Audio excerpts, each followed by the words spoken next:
Hello everyone, welcome to my channel. This is Juliet of Julzzcloset, and if this is your first time coming across this channel, you're highly welcome. Please do well to like, share, subscribe to my channel for more of these interesting videos.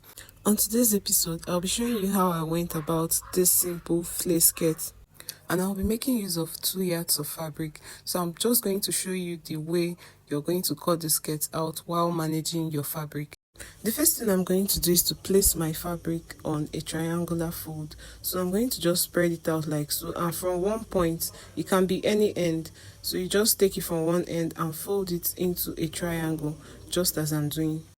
So firstly, I'll be cutting out the back of the skirt, and as I'm making a fold for the back, I'll also be watching that the remaining fabric will be enough for the front of my skirt, since we're trying to manage the fabric.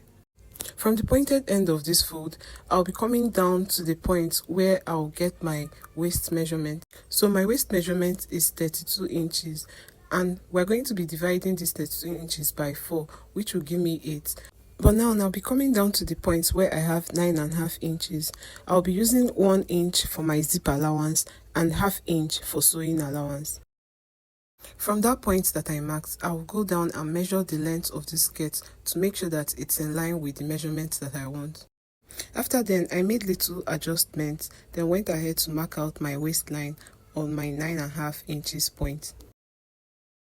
From the waistline that I have, I'll be taking the full length of this skirt, and since this skirt is going to have a band, I'll be subtracting what I have for the band. So my band is going to be 2 inches, but I'll take out 1.5 inches for the band, and 1/2 inch will be for the attachment of the band.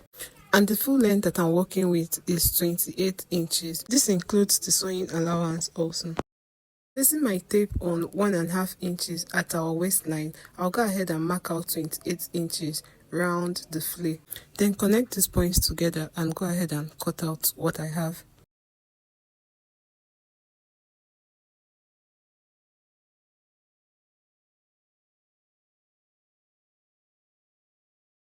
With the remaining fabric that I have, I'll be placing it on a triangular form just like we did for the first one.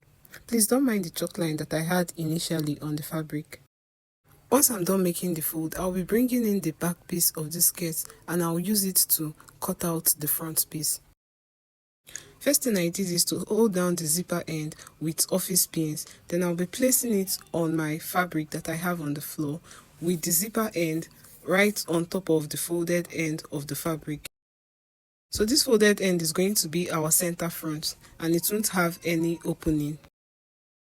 Once I'm done arranging the back piece of the skirt on the folded triangle I have for the front piece, I'll make sure that the zipper end, which is 1 inches, would be beyond the folded end of my front piece.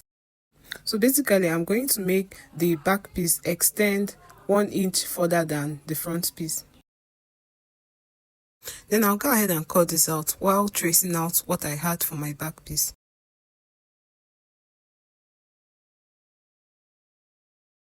At this point, make sure you label your front piece and your back piece to be able to differentiate which is which. And as you can see, I have the sides of my front piece open and the middle part is closed. So I'll just go ahead and give that middle part a notch. For the back piece of my skirt, I went ahead to label the zip area and also the sides. And since the sides are still on fold because of the way we cut it initially, I'll go ahead and open this up. Opening the front piece of this skirt, this is what I have. So as you can see, our flare skirt is already taking shape. For the back piece, remember we have 2 open ends, the zip area and the sides. So now I'll take you down to the sewing machine and I'll close up the zip area with 1 inch sewing allowance. After sewing down the zip area, this is what I have. So I'll just go ahead and match it with the front piece of my skirt and pin the sides together, then go over to the sewing machine and sew down the sides with our 1/2 inch sewing allowance on each side. Now I'm done sewing down the sides, so I'll go ahead and measure out what I have on my waistline. So starting from one point on the waistline, I'll place my tape, then go around this waist and take my measurement. This will determine how much fabric I'll be needing for my waistband. For my waistband, I've placed my fabric on a fold, and for the length, I measured out about 35 inches. This will include the zip allowance. For the width of this skirt, I'll be measuring out 2.5 inches. 2 inches will serve as the actual width of our band, and ½ inch will be for joining this to the skirt.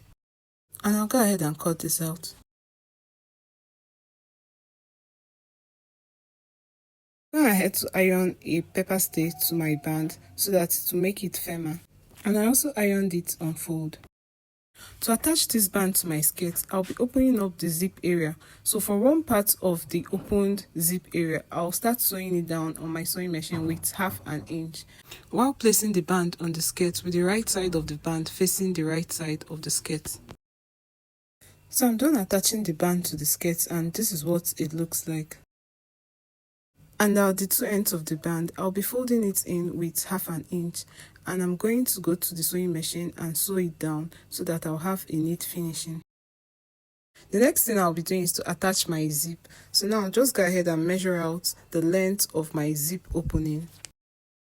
And I'll be using 8 inches for this. So I marked it out, and I'll be making a tight stitch at that point that I marked out. Then go ahead and open up the remaining parts, then attach my zip on the sewing machine.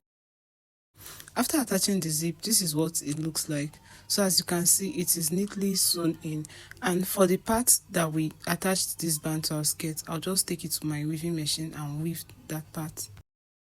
Also, for the down part of my skirt, I'll be folding it in with our 1 inch allowance. And now we have our beautiful flace skirt, and as you can see, it turned out fine and it was neatly sewn. I hope you found this video helpful and valuable. Please don't forget to like, share and subscribe to my channel for more of these interesting tutorials. See you in my next video. Bye.